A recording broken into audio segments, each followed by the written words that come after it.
Florida legislative session is going to be beginning in Tallahassee.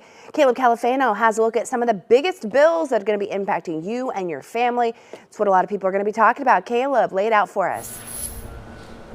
That's right. There is a number of bills that impact voters to fantasy football. There's a lot that's going to be discussed this legislative session in Tallahassee. First, those bills that impact voters. We do know Senate Bill 1752 could have wide effects for those who vote by mail.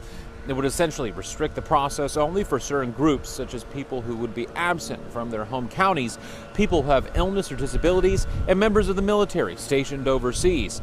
Fantasy sports could be under the spotlight this legislative session. A bill proposed in the Senate would authorize the Florida Gaming Control Commission to oversee fantasy sports businesses and require the businesses to be licensed.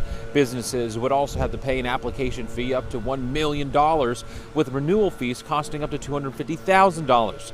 Finally, parents who share custody of children may see major changes in how the exchange process would work.